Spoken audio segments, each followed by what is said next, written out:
Welcome to the Dangerous Faith podcast. My name is Nate Williams. With me, we have a small crew today, but that's all right. We're going to have a lot of fun. Chloe, Justin, and Spencer. And we are going to talk about IVF, a little bit of eugenics, some of the developmental screenings that are happening in a company called Orchid. And I'll open it up to the group. What are our thoughts on these various things? But Justin? So one thing I can say, just talking about eugenics and stuff like that, as someone who's had one handicapped brother that's passed away from Duchenne's muscular dystrophy and another one that is still currently alive with Duchenne's muscular dystrophy, this stuff, the eugenics talk just makes me really sick to my stomach because while they went through hardship, my older brother went through hardship and stuff like that, he deserved just as much a chance at life as everybody else did. Yes. So it is wrong, especially in the scenario of what we're talking about, before they even get a chance to take their first breath. It's wrong to take that chance away completely. I think those are good words, and we're going to dive into that. First off, what is IVF? It's a common term. You may or may not know about it, but it's called in vitro fertilization. And basically, mature eggs are collected from ovaries and fertilized by sperm in a lab. Then a procedure is done to place one or more of the fertilized eggs, called embryos, in a uterus, which is where babies develop. And so that's, again, from the wording from the article. I might change some of the phrasing a little bit there. That's basically what it is. And oftentimes it's used under various circumstances. Let's say a man and a woman can't have a child naturally for whatever reason. They might consider IVF. Or maybe you might have some of these embryos and you might freeze them or store them for later if you don't want to have a child right now. I know that's a practice that's sometimes out there. But anyways, in comes a company called Orchid. And what the startup does is, with IVF, it tests the embryos. And it can identify a child's birth defects. I should probably put it this way. It uses statistics and probability. It can say, hey, this embryo could have such and such disease or could have such and such defect. It obviously doesn't know on the spot because the baby's still an embryo. But anyways, the test from Orchid can identify a child's birth defects, neurodevelopmental disorders, chromosomal abnormalities, pediatric and adult onset cancers before a pregnancy begins. And so then you go back to the parent or the parents of the embryo, and then you can assist them in which embryo to choose for implantation. And then oftentimes the rest of the embryos are discarded or left frozen for who knows how long.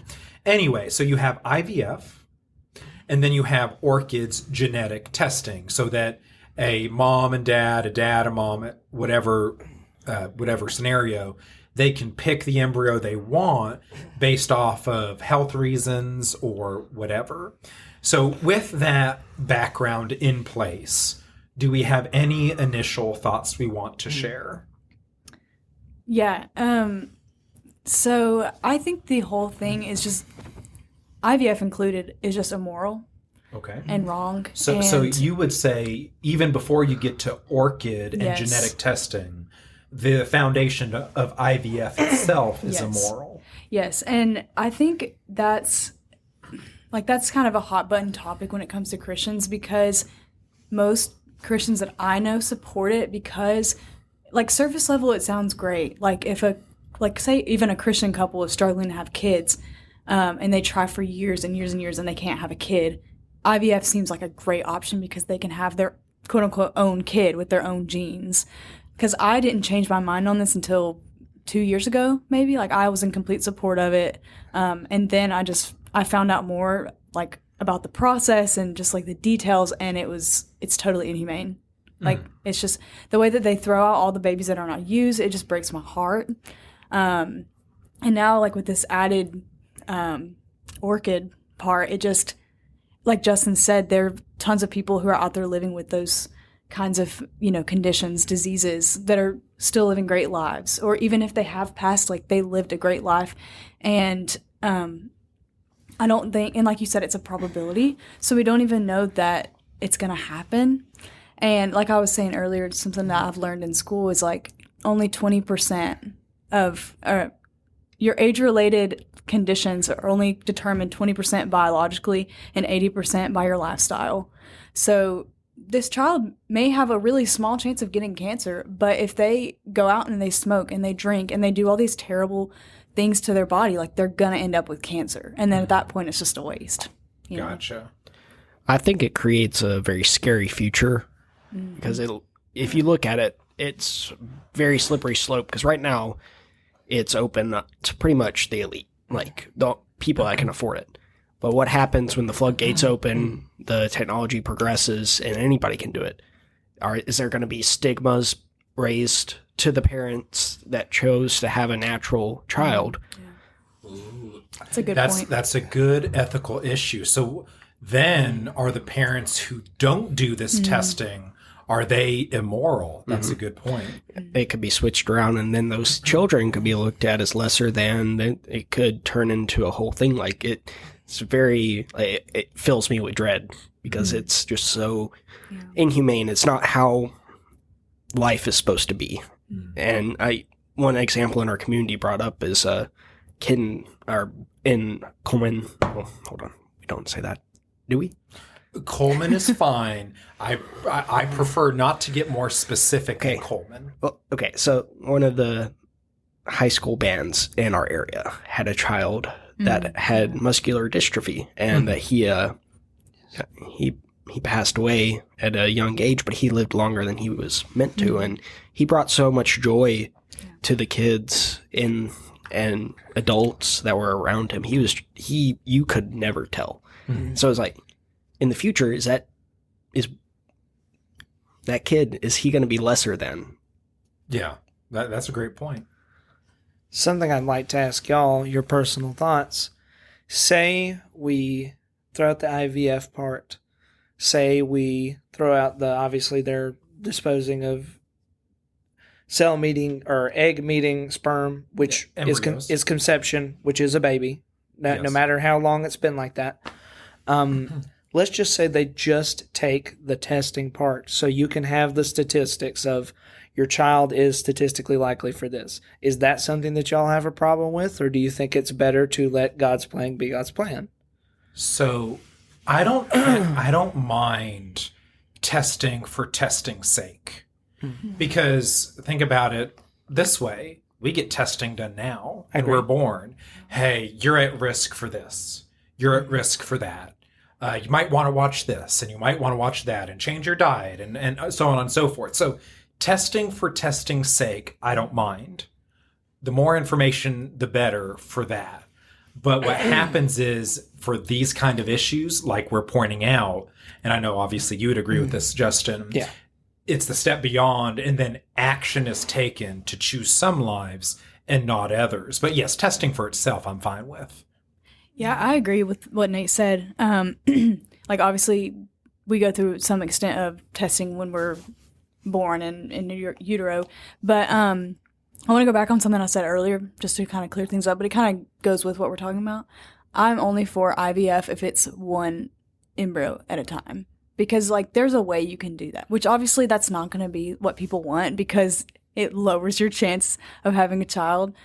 But at least you're not throwing out 20 plus embryos.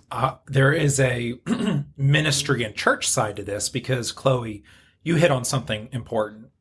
If IVF just included one embryo at a time for implantation, and then see if that worked out, and then you try again and again, IVF would have no issues because that's your baby. Yeah. And you're seeing if that will work out and it'll develop further, et cetera, et cetera.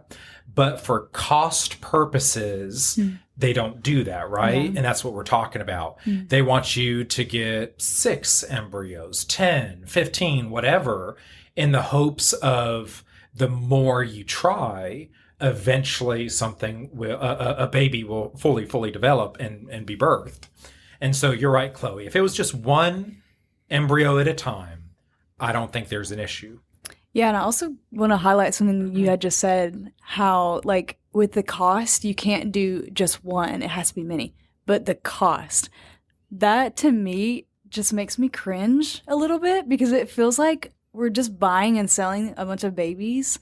And that just does not seem ethical to me at all. It does seem crass to mention money. But I do, again, turning to ministry and church for a moment, we do need to be careful balancing ethics, which obviously matters, what is good, what is right, but also the fact that all around us, there will be tons and tons of children born through this IVF process. Mm-hmm. Yeah. And if we're not careful with how we phrase things, it can, I'm not saying it should, it can come across as, well, that IVF child should have never been born. We don't mean that, for sure. Yeah. We don't mean that. Every child is a blessing from God. Right.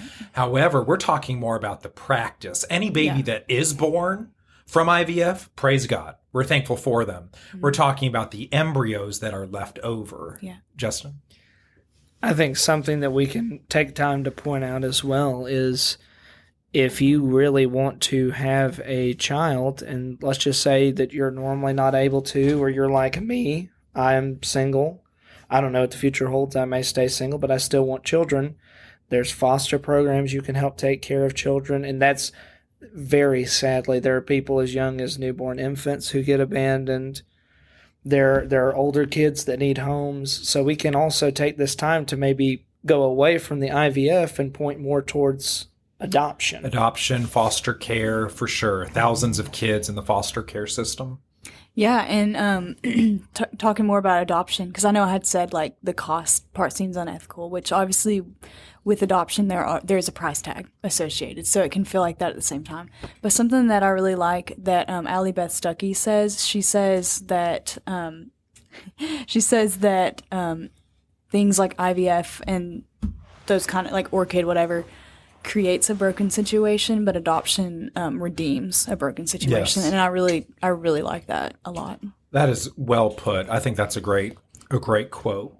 Adoption and foster care. One thing noted with price is we have to do what we can to lower the price of adoption, because sometimes that amount is just astronomical. And also international adoptions can get quite expensive as well. So we want to encourage people to adopt. We also got to work on those prices.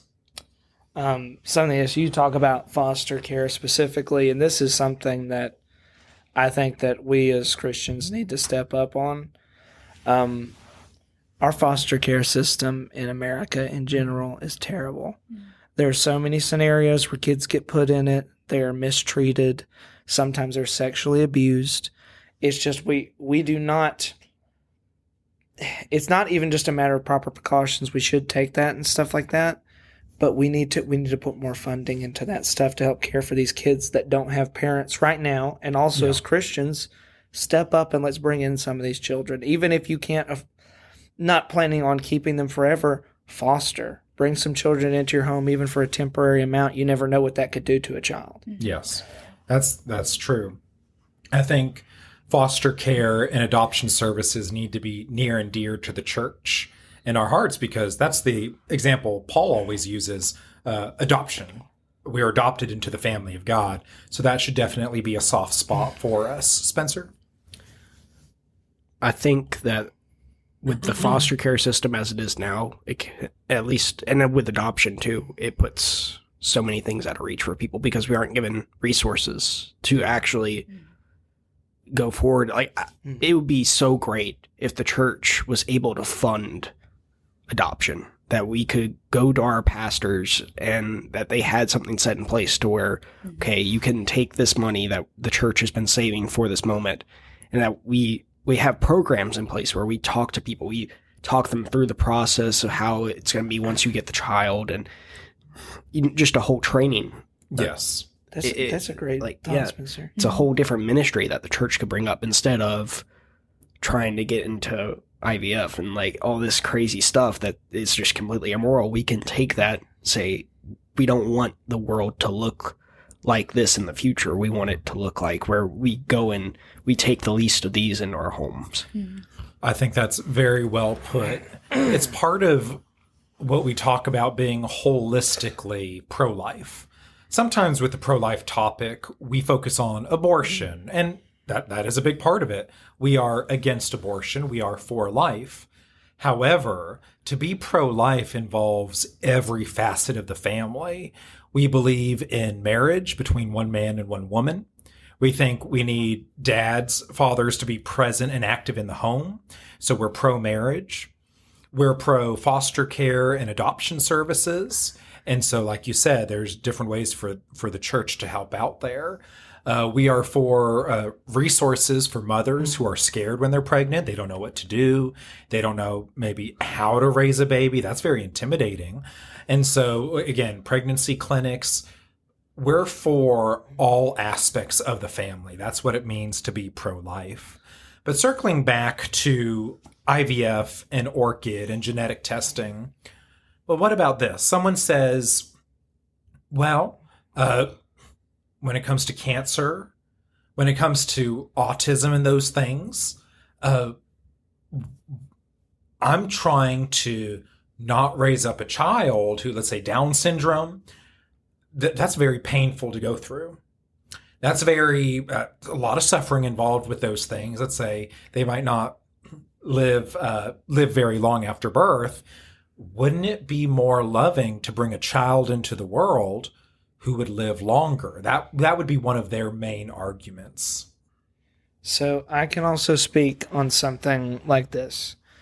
Okay, maybe not necessarily Down syndrome, but another part on the kind of spectrum there. I have a cousin who was born with high-functioning autism. They had to teach her how to swallow. They had to teach her how to eat. If you would have seen her when she was much younger, you would have never thought that she would be able to be in just normal society. But if you look at her now, you could not even tell. I'm very proud of her.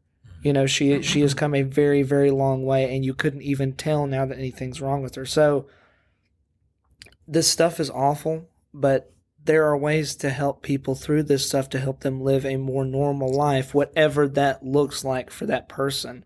So just to give up on them like that, you know, I think that what if it, with my mother, with my second brother that was born, a little tiny fact, it is a super duper high chance if the mother has a child that has muscular dystrophy, the chances of the next one having it, and even any after that, if they're a boy, girls can have it, but it's incredibly rare, is incredibly high.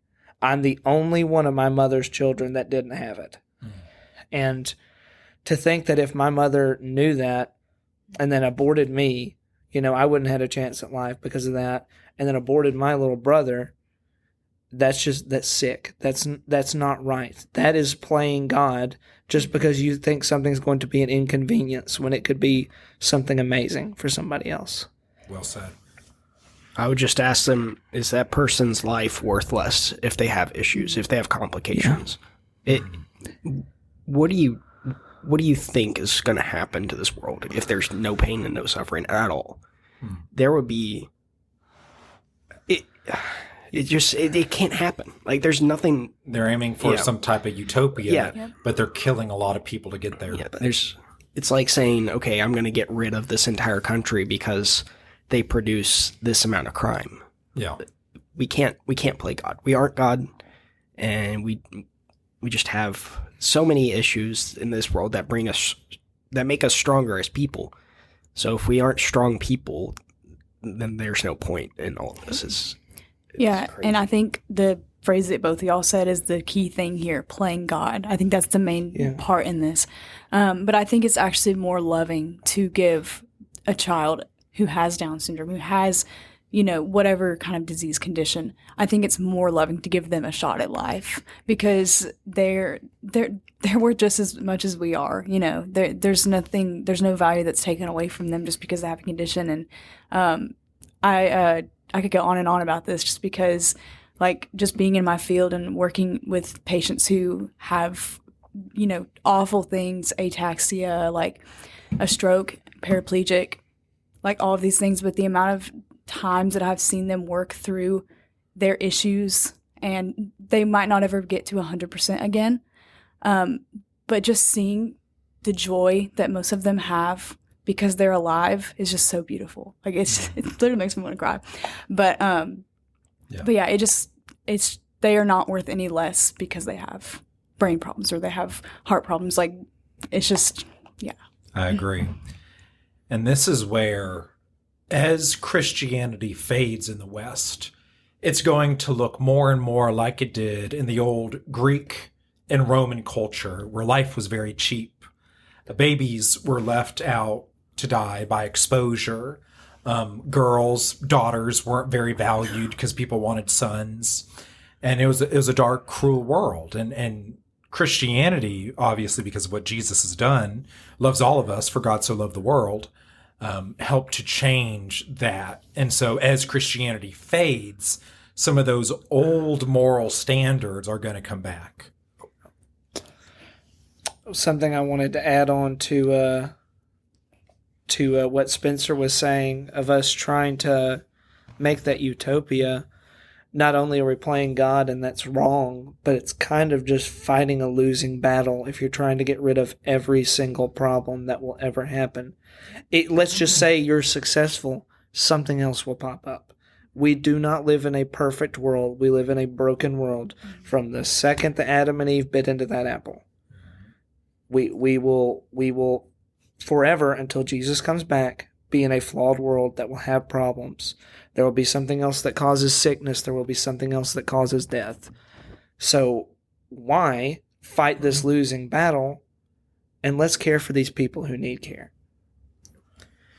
It's at the expense of other lives, too. Because even if statistically this baby's supposed to be perfectly fine, what if instead of picking an embryo that was going to have cancer, you picked an embryo that had homicidal tendencies? That's a good point. There's going to be, you can't account for everything. Yeah. You just can't. And it's at the expense of killing off other life that could have come through. You're creating all these other issues that are unforeseen. And you're, like you said, you're fighting a battle that cannot be won. It can't be won. The whole thing is just bred out of pride, I think. It's complete pride that you can just pick and choose the qualities that you want in a baby as if it was all genetic, and it's not.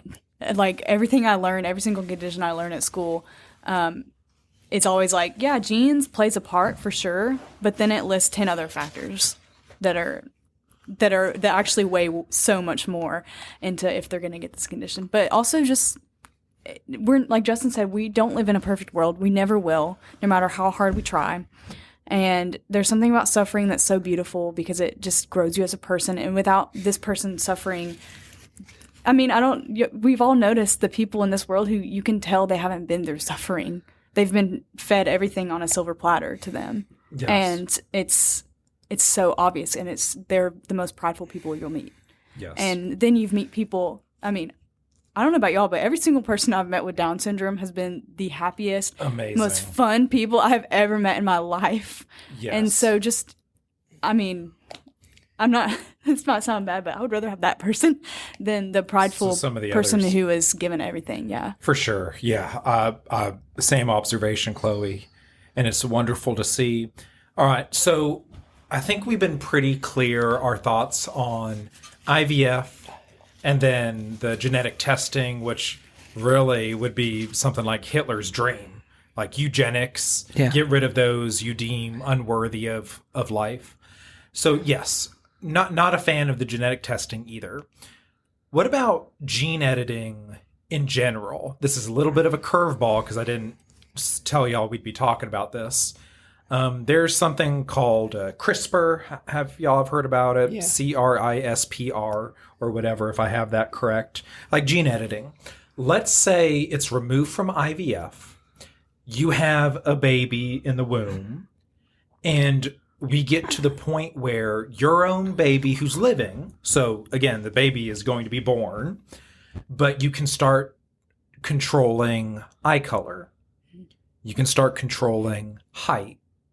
Maybe you can control for various things, intelligence, athleticism, so on and so forth. So the baby is going to live, so it's not an issue of abortion or not. But it's now you can modify your baby to have some more desirable characteristics, a boy or a girl. Thoughts there about gene editing from an existing baby? Yeah, I don't know much about this topic, but to me it just sounds like a video game or something where you're just creating Kinda a like character. character creation. You're literally just creating a character. And to me, like, I mean, I haven't had any kids, but I feel like there's just something so like nice about the surprise of what your child's going to look like and what features they're going to have and like which genes you gave them, which ones the father gave them. Like, it just takes away that whole thing. And I'm not like, obviously that's not like a moral thing, but It takes away some of the wonder of parents and children. Yeah. Justin? So I'm going to take a much probably harder stance on this one. I view that as a spit in God's face because that is ultimately saying, this creation you had in mind, I'm going to change it. You made it wrong. I'm going to make it right. So, Justin, I see what you're saying. I'm going to push back a little bit, and y'all jump in to answer me if you like. All right, but let's say a baby is born without an arm, or a baby's born without a leg. And so what you do is there are prosthetics, right? There are things you can give the child to kind of make up for that and help to make the child whole. So you can get some type of arm, some type of leg. Someone could say, well, if it's okay to do that, why would it not be okay to do some of the gene editing, which might fulfill some of those same purposes? Well, so here is something I would say to that, and this is something that I've talked about a lot because it's affected me. Sometimes God puts us in situations to go through things that are hard and challenging because it not only strengthens us as a person, it strengthens your testimony. The pastor, the guy who does emotional speaking, who has no arms or legs, if y'all know his name, please chime in. Nick, his last name is really confusing, but Nick V. Starts with a V. Nick, really confusing. No, I'm kidding. But no, his testimony is incredible. It is so easy for you or I, who everybody's gone through hardships. So don't think that I'm trying to down anybody for the hardship they've gone through. But it is super easy for us to say that we love Jesus when we're on the other side of things. But these people will still suffer through the stuff that they suffer. Maybe that prayer that they pray for that cure or whatever will never come through. But if you still praise God through that big storm that is constantly in your life, that testimony is powerful. Mm. It hits people much more than, say, something like mine. Amen. I think if we keep pushing the envelope in this way, it's going to turn into some situation where we're going to be creating professional singers, professional players. You just create the next NBA team. Yeah, you just create what your version of life should be like, and like where this person should go because of where their genetics are based off of. And that's terrifying. Like, you could, in the future, by the time we're in our 80s, we look around and everybody around us is just built for a specific purpose. So I agree with y'all. I'm just giving subtle pushbacks to see where the conversation goes. But Spencer, okay, let's say one day you have a kid and the kid shows promise in sports or singing. Well, you then spend money and say, hey, here's some lessons, here's some training, go off to this camp, take these classes, whatever. What if the argument could be, all right, well, you're already doing all that stuff when they're born. What about giving them a little boost from the genetic side of things as well? Okay, if everybody's special, then is anybody really special? They might say babies, they could be optimized. I hate that word. They could be optimized in different ways. So you want, maybe a power lifter, and then maybe Justin, with his great acting skills, wants someone who can sing really well. And so that your children wouldn't be the same. So with kind of what you were saying earlier, I'm going to be honest with you, to make a kid go early to start saying, I'm going to make you be this, I don't necessarily agree with that either. I think that as a child grows, you can have them learn all sorts of different skills, right? So there's nothing wrong with, say you have your child do athletics, right? Just because you're having your child do athletics, it doesn't mean like, well, you're going to grow up and you're going to be a big athlete. No. You can have a child learn dancing and acting. You can have a child learn cooking.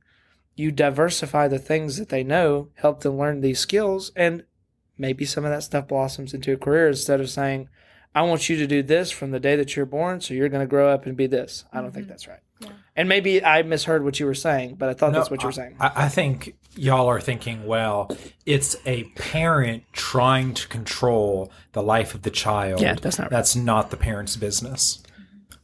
Where does it stop to the point where parents aren't even involved? What is stopping it from getting to the point where companies, governments, people with ulterior motives can just do this on their own? So you're saying a world where the decisions, even beyond the parents, the government could be creating, I imagine this could happen, like super soldiers. Yes, Captain America. We're going to get him. Justin's excited for Captain America, where it's like now it's not just parents, it's companies, government. Yeah.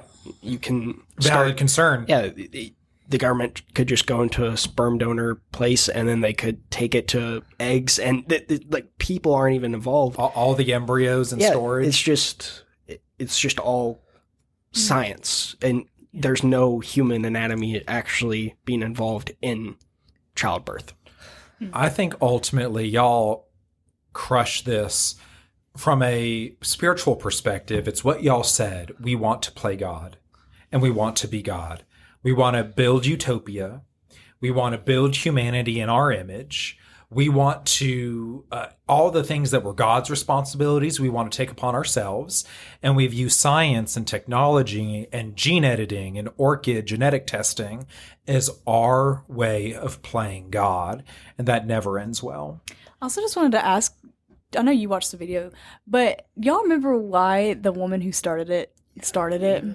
That is a phenomenal point. Can you share? Yes. So the woman started it because her mom has a degenerative eye condition, and that somehow inspired her to start this company where you can pick and choose to not have things like that.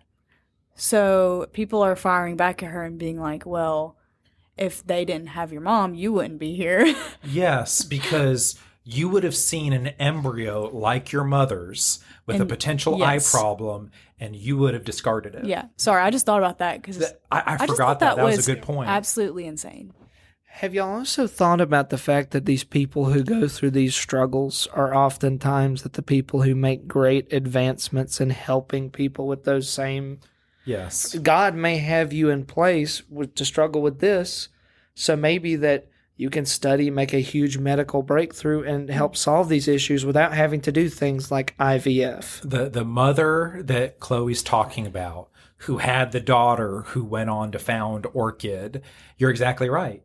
That maybe her struggles with her vision helped her to raise such an incredibly intelligent daughter who unfortunately created Orchid, but such an intelligent daughter partly based off of her struggle. So you're right. You remove the struggle, like y'all are saying, and part of the beautiful growth of humanity also disappears. So good points. And something else dumb that girl said was like something along the lines of like sex is for fun and babies are for Orchid, like something like that. Yes, she did say something like that.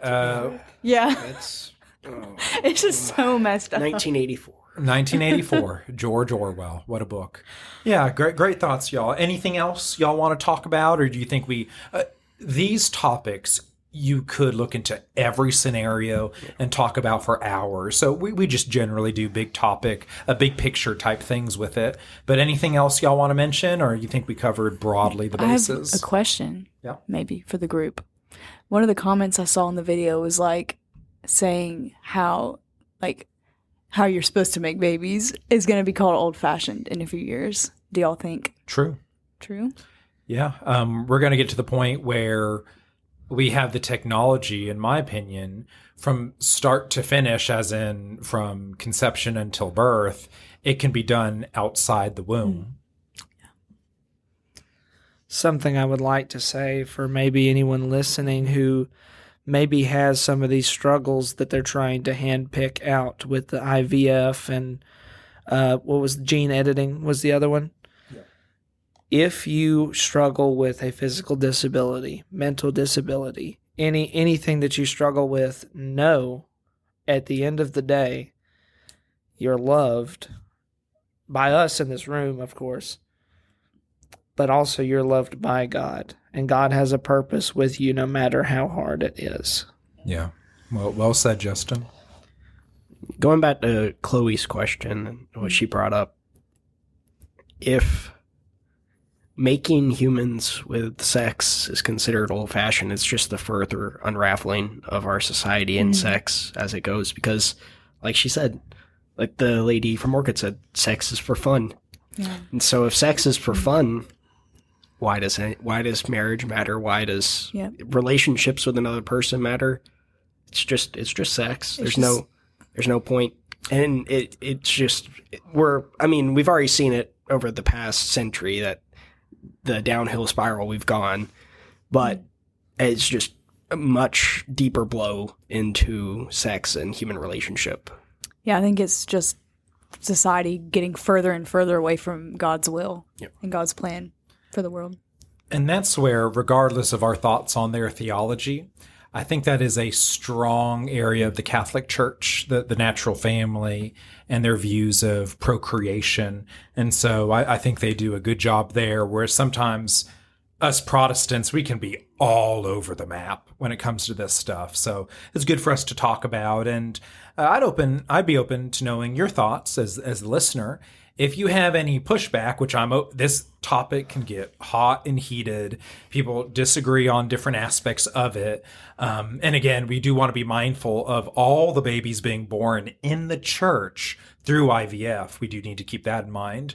How to stand for truth, but also to be gracious as well, because a lot of couples, they suffer through infertility. It is a very real thing. So we need to be gracious too as we talk about all this. If you have any pushback or feedback, let us know. We're on social media, and we have our website, dangerousfaith.net. You can go check that out. You can send an email through that. But anyways, let us know your thoughts. I'm open to pushback. But all right, y'all, anything else before we head off? Praise God. Praise God. I think that is a great ending. Y'all take care. We typically have several episodes a month, and we'll keep doing that. Until next time, I'll talk with you later.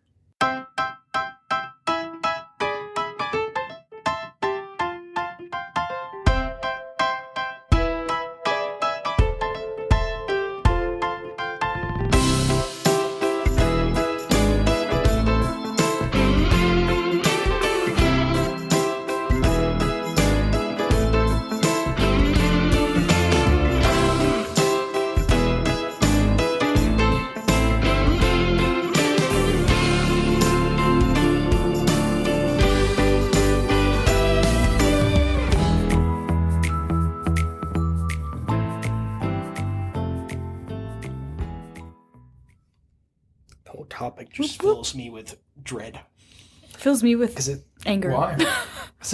Like I said, if you look at a future where everybody's just built for a specific purpose, built with a specific ulterior motive in mind, you're going to look at the people around you and you're going to be like, it also, it's just terrifying. Well, no, I guess this isn't exactly true. I was going to say I wouldn't have a job if this thing became real. Wow, Chloe. Wow. Chloe, that's not true. No, it's not, because injuries and Injuries but and surgeries and age. I know. Now they make them bones so strong, none can break. All right, so that will be our Chloe Spencer, ethical stance. You don't want everybody... Get rid of got this that on video? because we need PT. White, Did you get that on video? blue eyes. Oh, great.